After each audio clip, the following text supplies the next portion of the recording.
Hi, good morning. What are the things I've learned in Mass today?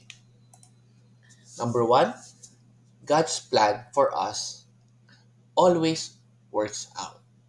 So, minsan, kailangan natin mag-reflect sa buhay po natin lahat na minsan inisip natin baka yung plano ni God sa atin or yung mga pinaplan natin ay parang hindi na magkakatotoo. Pero pag na-realize natin, nagkakatotoo pala eh. Kasi si God na may plano noon for us.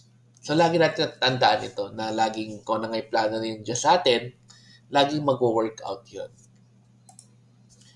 Next, number two, God's plan or God's plans is constant. So, laging continuous lang ang plan ni God sa atin, kaya lagi tayong magdadasal na magpasalamat sa Kanya na laging sana i-guide niya po tayo sa tamang daan sa buhay po natin. Number three, even if life has twists and turns, God's plan will push through.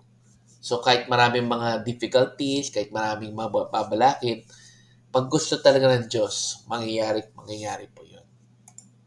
And number four, there are no accidents in God's plan. So hindi pa lang, baka napagbigyan lang ako ng Diyos or baka ganito lang nangyari, aksidente lang itong nangyari sa buhay ko, kaya nagkaganito ako.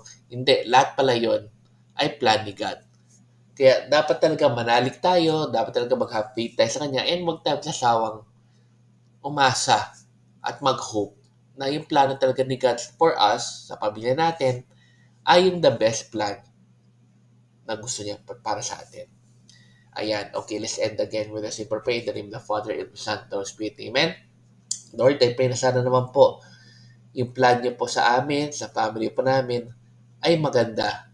At ilid niyo po kami sa pinakamagandang plano niyo po sa aming mga buhay. Sana naman po, Lord, pabigyan niyo po kami na magkaroon kayo ng magandang plano for us. And maraming salamat po sa lahat po ng mga ginagawa niyo po para sa amin araw-araw. Amen. In the name of the Father, and of the Son, and of the Holy Spirit. Amen. Good morning again to all of you. Have a great day. God bless. And let's end again with a simple Thanksgiving Daily prayer. thank you prayer.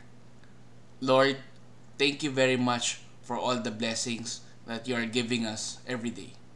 Thank you for our food, safety, security, guidance, and all your blessings.